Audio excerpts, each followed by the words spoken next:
xeeraryaashii iyo cali ayaa ka hadlay iyo wasiir Beyre qudhiisa hayaankii ama geedi socodkii ay dacwadani soo martay oo dib ugu noqonaysa ilaa 1927 mustacmaradihii reer Yurub ee Afrika xuduudaha u sameynayay sidii ay u asteeyeen dawladdii rayidka iyo doorkay ku lahayd iyo dawladdii kacaanka oo ay doodaha labada dhinac soo jeediyeen ama maxkamaddu baadhista ku sameysay waxa jirtay xilli madaxweyne ku-xigeenadii hore ee Soomaaliya dawladdii militariga xilligeennii iyo Kenya ay arintan ahayd inay ka wada hadlaan dawladda Soomaaliyana waaga ay diiday inay ka hadasho mowduuc ku saabsan badda sababtuna ahayd hiyigii iyo fikirkii iyo siyaasadii arrimaha dibadda ee waaga ay hagaysay midnimadii shanta Soomaaliyeed maadaama aan dhulkiiba ku kala bixin sabab bad aan uga hadalnaa ma ay jirto ayaa fikirkii iyo falaasafadii madaxdii waqtiga ra'yigoodu ahaa laakiin runta ahaantii markaad u fiirsatid mas'uuliyiinta Soomaaliyeed iyo dadka Soomaalidu inay yihiin ayaa laga baran karaa kiiskan dad wadaniyiina oo dal jecel oo mararka qaar aad soonayso sida dalka ay u jecel yihiin maxay ugu ragi waayeen dibudhiska iyo qarandhiska dalka tacabka badan ee dal jacaylka marka shisheeye la ishayo ay geliyaan dawladihii soo kala maray kala duwanaa dawladda ku meel gaarkii ugu horeyso ilaa xilligii runtii Cabdullaahi Yuusuf 2007 2008 door weyn bay ku lahaayeen mimooyinkii ay Kenya rabtay in loo qoro iyo kaalintii ay ka istaageen iyo sidii ay u diideen sidoo kale Sheekh Shariif xukuumad iyo madaxweyneba iyo wasiiradii waqtigaas iyaguna door muhiim ah bay ka ciyaareen Xasan Sheekh madaxweyne Farmaajo iyo xukuumadihii kala duwanaa oo xukuumadeena ugu dambayso ra'iisul wasaare Maxamed Xuseen Roble uu yahay hormuudka waxa kiiskaasi ina baraya Soomaalinimada iyo wadaninimada iyo dal jacaylka oo ay tahay taa inaynu runtii u turjino inaynu adkayno dalkeena dhismihiisa iyo wada jirkiisa iyo midnimadiisa iyo qarannimadiisa oo aanay ahaanin haddaynu maanta u dabaaldegayno halganka dheer iyo heerarkii uu soo maray iyo guushiisa sidii ninkii la yiri waa doqon buu ahaayo waa la soo helay inta qosle yiri maxay idin iga soo heli oo idin ugu farxi barita baan lumi doonaa marka aynu ku faraadayno badda dheer uu Ilaahay ina siiyay khayraadka dalkeena ku duugan iyo hadda oo qayb weyn oo ka mid ah saddexda qaybood ee loo kala qaybiyo baribiyoodka aaga dhaqaalaha iyo qalfoof qaaradeedka intaba Soomaaliya waxay heshay saami aad u weyn 80% marka la isku celceliyo ahaanaya 100% 75% 3 meelood laba in ka badan celcelis ahaan isku noqonaysa 80% iyo wax ka badan inay Soomaaliya leedahay runta markaad u dabagashidna maxkamadda cadaaladda adduunku falaasafadaha sharciga jurisprudence ay isticmaasho waxa ku jira wax la yiraahdo equitable share theory oo had iyo jeer ay isku daydo maadaama xarunteedana Peace Palace la yiraahdo in nabadda adduunkana ay ka taliso marka wax badan yeynaan ku sii tiigaalin Kenya meel un baa madaxa loo galiyay ninkii odayga ahaa islaantii hooyada halaasi wuxuu yiri waxa hadii oo meel madaxayada balaarsan barorta meel madaxa u galiya iyada fidsan doonte marka nabadda waxay ka taraysaa Kenya meel baa madaxa loo galiyay maxay inaga tagay oranina jaar baynu nahay xiriir baa inaga dhaxeeya waa jaarkaagana ma dooratid adigu inaad la noolaatidna waad ku qasban tahay hadda meesha aynu joogno waa run oo xukun sharciya baynu haysanaa oo cad oo dunida dhan yaala duniduna dhaqankeeda iyo sumcadeeda ayuu dal waliba eegaayo ixtiraamaa laguna qiimeeya shuruucda caalamiga ah qayb ka ah labadeenubana unkulas baan ku wada jirnaa istaadiyuudka maxkamadana waynu wada qaadano wada saxiixnay hadda se shaqo weyn baa inoo taala kiiskii waa ku guuleysanay waynu helnay halkaasun in lagaga hadhamaahay xukuumadda iyo shacabka iyo dawladda waxa uu taal shaqo adag oo ah sidii hawraartu ahayd halgankii yar uu dhamaaday laakiin halgankii weynaaba haray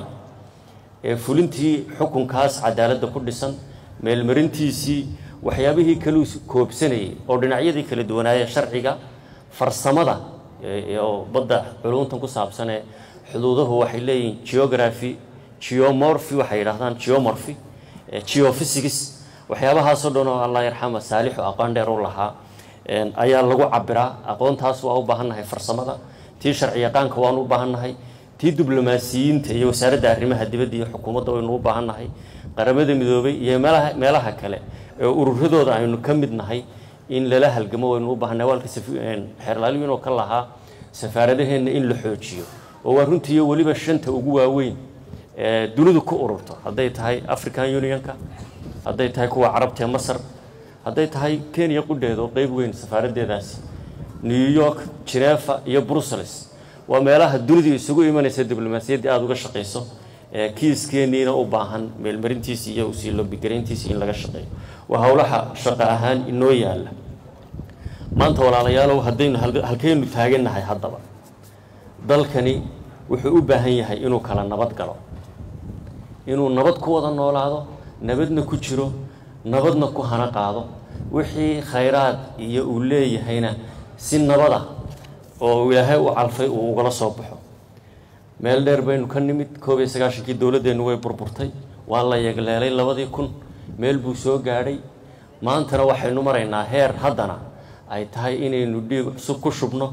ama si laba kaclayso dawladnimadeena labada Soomaali bay u taala ka ay dooranayaan mid walbana se waxay naga saaran shaqo waajib ay naga saaran waana waxa kaliya ee aynu ku kala nabad galayno ee aynu ku sii jiri karayno haddaad u fiirsataan dacwadan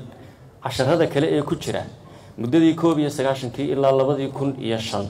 oo ayna dawladnimada xooganayn maxkamaduna u aqoonsatay xilli Soomaaliya meed ayna waxba ka duwanayn waxa kalifay in la inagu soo dhiirado waa dawladii oo aan jirin ama aan xooganaynba haddii tiiteedii aynu mar labaad ku noqono haddana dibba la inoo sii kala qaybsan doona haddaynaan maanta cagaheena ku istaagin waajibka xukuumadda ee nasaaran gudanin dawlad iyo shacabba Soomaaliya dib bay u noqon doontaa doorashooyin baa lagu jiraa xilligeedii la gaaray 17 September baa ra'iisul wasaaraha la magacaabay maanta sanad baynu maraynaa ku talagalkuna wuxuu ahaa maadaama doorasho dadban aynu qaadanay 4 bilood gudahood ama 6 bilood ugu badnaan in golaha baarlamaanku ku soo dhamaado labada aqalba dabeedna doorasho loo dareero dabeedna cidii Ilaahay u calfaa ay hoggaanka u qabato Soomaaliyana meel dheer sii gaadhsiiso arrintaasi wali waa inoo taalaa doorashadaas bilaabantay waa inay hana qaadaa waa inay dhamaataa geedi socodkooduna naga soo gabagaboobaa waqtigeediina marka baarlamaanku isu soo dhamaado shaqadii u taalay ee iyaga ay ahayd inay ka gutaan annagu haddaanu nahay reer waqooyi Ilaahay waa iskaaga afgaradsiiyay aqalkii sare ee ugu qurux badnaa marka doorashooyinka dhacay la eego ee julub culustu ka soo baxeen ayaa ay doorteen Soomaaliland wasiir Saalax oo khabiir dastuurka ku xeel dheer iyo gafanariska wasiir Dubbe oo in badan maaragtay maxay oran jireen qoliyihii Dubba dhawaaqay saqdi dhexe markii halka la maray iyo dharkii Dubbe waa Professor Cabdi Ismaaciil Samatar waa Cabdi Xaashiyo soo laba kacleeyay waa wiilal iyo gabdhaba 12 culus waxaanu soo wadnaa inaan 46 u dhigma 12 kaas la doorto oo si xor oo xalaal runtii tartankoodu tusaale u noqdaan 12 kaasi siday tusaale ugu yihiin aqalka sare 46 kuna tusaale u noqdaan baarlamaanka intiisa kale taasaan damaanad qaadayna annagu markii aan fiirinay Soomaaliya waxay u baahan tahay inay kala nabad gasho doorashada ku kala nabad gasho laakiin waa aragtaan waa laga maagay doorashadii golaha shacabka in lagu dhiirado annagu waanu ku dhiiranaynaa toddobaadka soo socda waanu dardargelinaynaa hadii Ilaahay marka maxay loo balana doorasho Soomaaliya waxay nooga weyn Soomaaliya inay kala nabad gasho xukuumaddan aanu waajib ku saaran yahay doorashadii inay hirgeliso waxaan baaq u dirayaa saaxiibaday madaxda dawlad goboleedada saaxiibayaalow doorashada hore aynu u bilowno bisha December golaha shacabku inuu inaga soo dhamaado ayaa inoo balana Ilaahay idinkiisa Soomaaliya taasaynu ka wada shaqeynayna annaguna waa ku dalagelaynaa toddobaadka soo socda aanu u jihaysanayna hadii Ilaahay waa mahadsantihiin wassalaamu calaykum waraxmatullaahi wabarakaatuh waxaan ku soo dhaweynayaa ra'iisul wasaaraha xukuumadda federaalka Soomaaliya mudane Maxamed Xuseen Rooble si inoogu soo gunaanado inooguna barakeeyo inooguna duceeyo